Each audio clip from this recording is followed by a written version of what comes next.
Le potager n'est pas toujours une chose facile à gérer, surtout quand nous connaissons des conditions climatiques extrêmes. Donc ici nous allons voir par exemple quels sont les problèmes que l'on peut avoir à cause de la pluie et qu'est-ce qu'il y a lieu de faire et pour quels légumes.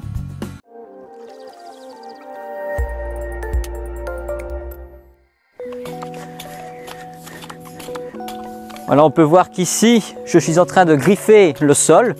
Alors pourquoi je fais ça? C'est tout simple, déjà parce qu'il n'y a pas de paillage.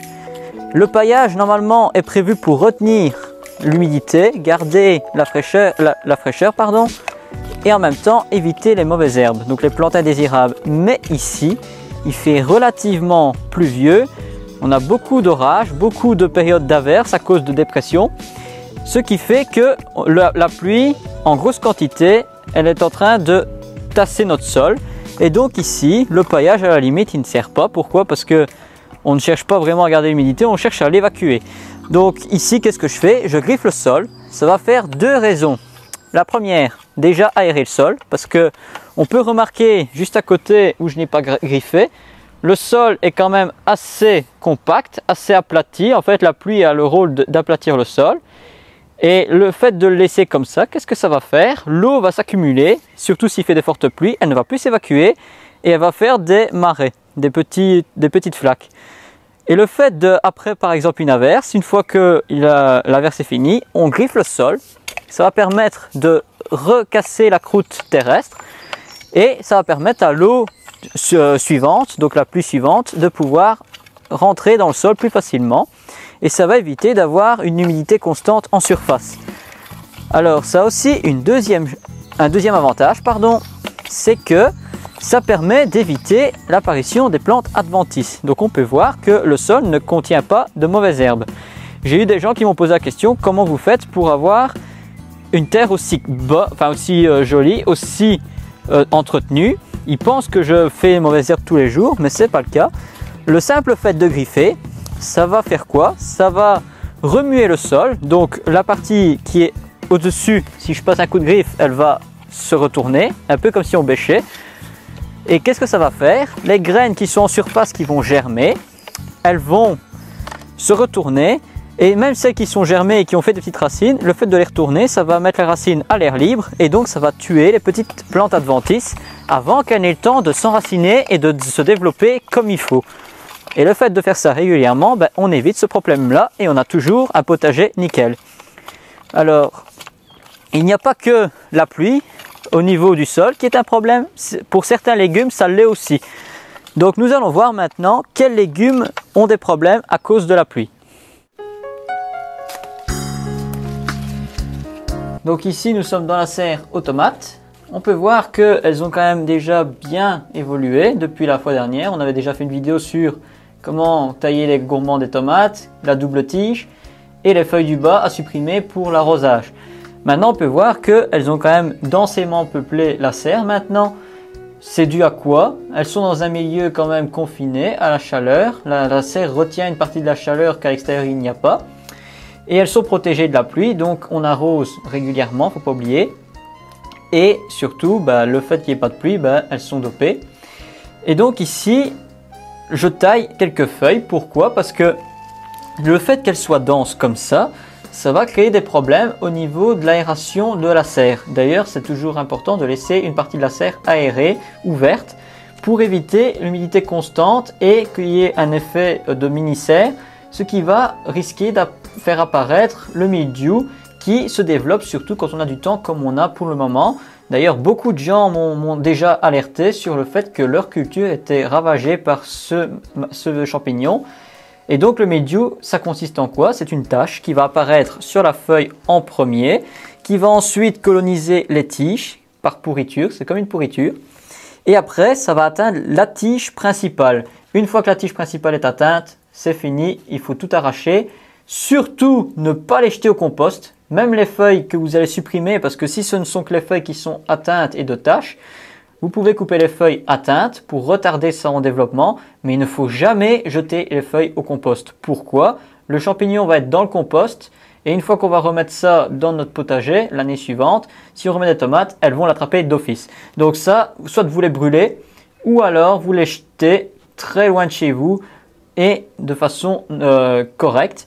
Donc ici, il y a des taches, mais ce ne sont pas encore le mildiou. Mais ça peut le devenir. Donc on va voir ici sur une feuille. Ici, ça paraît tout banal, mais si je retourne la feuille, on peut voir des petites taches, un peu comme des moisissures. Et ces moisissures sont des petits champignons qui se développent à cause de l'humidité. Donc l'eau que je mets au pied des tomates va remonter par évaporation et le dessous des feuilles d'office est en contact constant avec l'humidité et ça va créer ces petites taches. Et c'est ce qui peut déclencher le mildiou. Donc c'est bien de dégager le bas pour bien aérer le sol et d'éviter justement ces taches. Et ici on peut voir une petite tache brune qui est potentiellement le début du mildiou. Donc, par mesure de précaution, on va l'acheter. Donc, c'est très important dans une serre de bien aérer.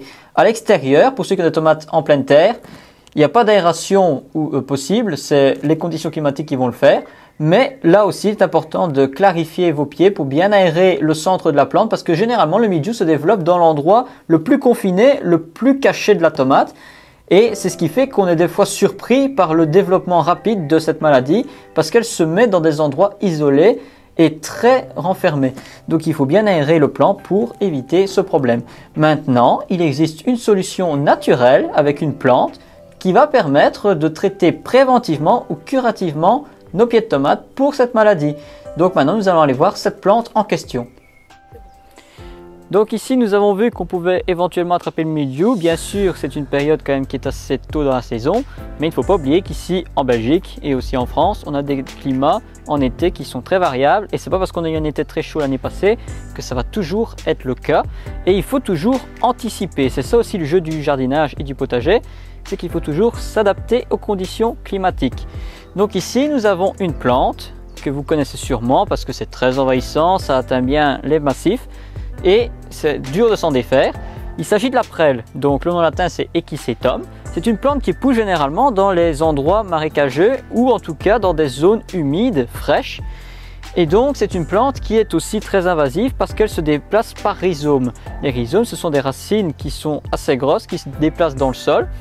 Et là, il y a une petite anecdote sur cette plante-là, c'est que si on trouve le bout de la racine, qui se trouve dans le fond du sol, si on trouve le bout, on a généralement un trésor caché au bout.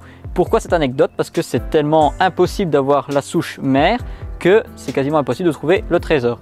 Donc ça c'est la petite parenthèse. Donc ici cette plante là aujourd'hui on va l'arracher de nos massifs, non pas pour la jeter comme on le fait habituellement, mais on va s'en servir comme purin pour tout ce qui est maladie cryptogamique. Donc je pense au mildiou, je pense à l'oïdium, je pense à certaines maladies de fruitiers, donc les pommiers, les poiriers, les vignes, etc. Mais aussi pour certaines maladies qui se trouvent sur les rosiers. Et ça c'est vraiment un fongicide puissant. La façon de le préparer, il y en a deux.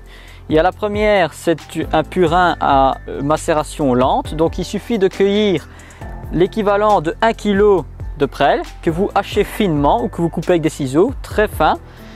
Et alors qu'est-ce que vous faites? Vous mettez ça dans un seau de 9 litres d'eau et alors vous laissez macérer ça pendant 15 jours. Vous remuez légèrement tous les jours la première semaine et la deuxième semaine vous mélangez un peu moins jusqu'au moment où ça se décompose et que ça aille dans le fond.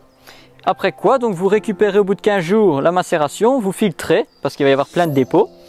Vous filtrez la solution, vous mettez ça dans des bouteilles en plastique parce qu'il y en a toujours de trop. Et ça, ça conserve 1 an facile. Et donc vous conservez ça dans l'abri de jardin ou dans une pièce sombre, fraîche et à l'abri de l'humidité. Et alors vous avez un bon fongicide sous la main. Après pour l'utiliser, il suffit de mettre 1 litre de ce purin pur dans 9 litres d'eau et vous le diluez bien. Après quoi vous le mettez dans un pulvérisateur et vous pulvérisez les feuilles de vos plants de tomates ou de légumes ou de fruitiers ou autres. Et surtout ne pas oublier de faire le dessus du feuillage mais aussi le dessous parce que bien souvent les gens ils font le dessus mais ils oublient que les champignons se développent aussi en dessous et que si la partie du dessous n'est pas touchée, elle peut être attaquée quand même. Et surtout, le mieux c'est de pulvériser, que ce soit de façon naturelle ou chimique, parce qu'il y en a qui utilisent du chimique, de bien pulvériser le soir en période sans pluie, surtout en extérieur, et éviter le vent. Et bien souvent, on le fait le soir, pourquoi? Parce qu'il n'y a pas de vent. et ça évite justement de propager le produit partout. Donc ici, ça c'est la façon la plus lente, c'est quand on veut le faire préventivement. Maintenant, si vous avez des problèmes déjà maintenant, qu'est-ce que vous faites? Vous prenez 100 g de prêle fraîche que vous mettez à diluer dans 1 litre d'eau, et à ce moment-là, qu'est-ce que vous faites? Vous laissez macérer pendant 24 heures, après quoi vous mettez la préparation dans une casserole en inox, et alors qu'est-ce que vous faites? Vous le portez à ébullition. Une fois que c'est porté à ébullition, qu'est-ce que vous faites? Vous mettez la prêle en elle-même hors du récipient, vous filtrez pour enlever les petits dépôts, les petits excréments. Et ensuite, qu'est-ce que vous faites? Vous laissez refroidir la solution que vous mettez à diluer dans 10 litres d'eau. Et à ce moment-là, vous pulvérisez vos tomates. Et donc, ça accélère le processus des 15 jours. Et ça permet, dans le cas où on a le problème tout de suite, de réagir directement. Après, il y en a certains qui utilisent la bouillie bordelaise, qui marche très bien. Ici, c'est surtout préventif, mais c'est aussi curatif. Il suffit d'adapter le dosage en fonction de ce qu'on a. Après la bouillie bordelaise, il y a aussi le fil de cuivre que vous plantez dans la tige de tomate, qui marche très bien. C'est une méthode ancienne, une méthode de grands-parents, et ça marche aussi. Donc maintenant que nous avons vu le purin, à quoi il sert, nous allons voir maintenant un autre problème qu'on peut avoir au potager en cas de forte pluie. Alors comme ça, tu manges nos salades, toi. Vous pouvez voir ici, on a trouvé un petit ravageur que l'on trouve souvent dans les potagers, surtout quand il fait très humide et pluvieux. Il s'agit des escargots. Alors bien sûr, il n'y a pas que les escargots, il y a aussi les limaces. Et donc ces animaux sont un problème, entre guillemets, parce que les animaux là, ils ne font que se nourrir, donc ils sont dans leur milieu naturel. C'est nous qui leur apportons justement ce dont ils ont besoin pour se nourrir. On leur facilite la tâche. Donc nous, on les voit comme un problème. Pourquoi? Parce qu'ils se nourrissent des beaux légumes qu'on aimerait avoir dans le potager. Mais le problème, c'est que à force de les éradiquer, on détruit la faune locale. Donc ici, qu'est-ce qu'on essaye de faire? Éviter justement de les endommager. Donc il y a plusieurs solutions possibles pour cela. Soit vous mettez des plantes en sacrifice, et à ce moment-là, qu'est-ce que vous faites? Donc ici, je vais montrer l'exemple à côté de moi. On a des laitues qui sont en train de monter, certes, mais ce n'est pas un problème. Pourquoi? Les laitues que j'ai mis là, je les ai mis à côté des gros pots dans lesquels se développent quelques tomates, quelques fraisiers que j'ai placés à côté de la serre. Je les ai mis là pourquoi? C'est l'endroit où il y a le plus de soucis et le plus de facilité à avoir les escargots. Parce qu'il fait humide. Là derrière, c'est toute une protection pour eux, des endroits pour se cacher. Et donc c'est là généralement qu'ils vont aller se loger la journée, et c'est là qu'ils vont sortir la nuit. Et le fait d'avoir mis les salades à cet endroit-là, qu'est-ce que ça fait? Ils ont le garde-manger à cet endroit-là, ils n'ont pas à se déplacer. Et qu'est-ce que ça fait? Ils attaquent ces salades-là en première, et ils laissent tranquilles les autres salades que j'aimerais bien garder pour manger. Donc il ne faut pas hésiter à produire et de planter un peu plus de légumes que ce qu'on a besoin. Et ça permet quoi? Ça permet d'avoir une symbiose entre nous et les animaux sans pour autant les déloger. Car il faut savoir que les escargots, si ce n'est pas nous qui les éradiquons, ce sont les prédateurs naturels. Donc il peut y avoir des crapauds, des hérissons et certains oiseaux qui sont utiles au potager parce qu'ils se nourrissent justement des petits gastéropodes dont on a fort envie de se débarrasser. Donc ici, ça c'est une première solution. Après la deuxième, il suffit de pailler. Et à ce moment-là, vous paillez non pas avec de la paille, parce que la paille c'est entre les deux un facteur pour y passer.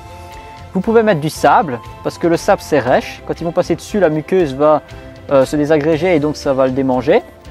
Ou alors vous mettez des écorces de pin, ou alors du mush, donc des écorces broyées. Et là, avec les petites écharpes, il va passer dessus et il ne va pas aimer. Donc si vous mettez ça autour de vos plantes, ça peut être un plus.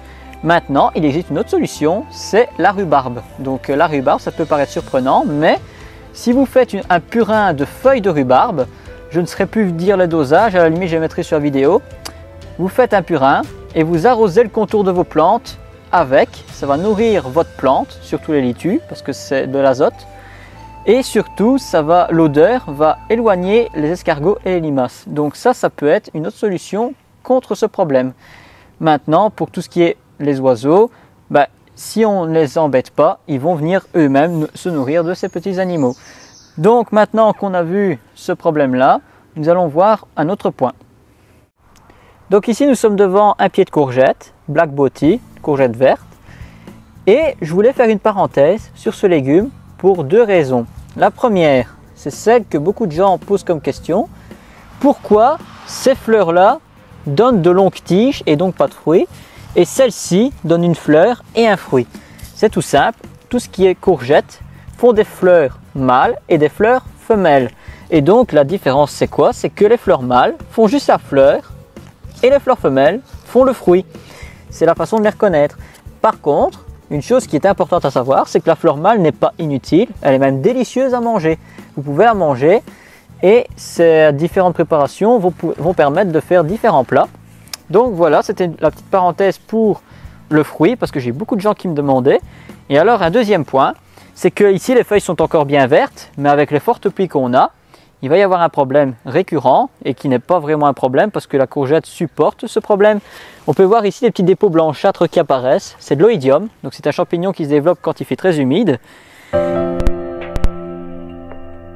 Cible à ça, elle en est souvent couverte, mais ça ne l'empêche pas de se développer et bien souvent on cultive nos courgettes avec l'oïdium dessus. Donc il faut aussi rappeler que beaucoup de gens ont des courgettes qui se forment et qui pourrissent. Le cul pourri ou alors la plante, enfin le fruit complet pourri. C'est dû à quoi? Un manque de nourriture. C'est une plante qui demande beaucoup d'amendements organiques et d'humus. Et donc il ne faut pas hésiter à lui mettre un bon compost avant la plantation. Et alors pendant la culture, rajouter aussi bien des engrais à composition lente et des engrais à propagation rapide pour permettre justement aux fruits de fructifier et donc de grossir naturellement sans problème. Et bien souvent, qu'est-ce qu'on fait? On met un engrais à base de phosphore et de potassium pour la floraison et la fructification. Donc voilà, j'espère que cette présentation vous aura plu. N'hésitez pas à nous laisser des questions, n'hésitez pas à nous laisser des commentaires et on se retrouve très bientôt pour une nouvelle vidéo sur Main Verte. Au revoir et à très bientôt.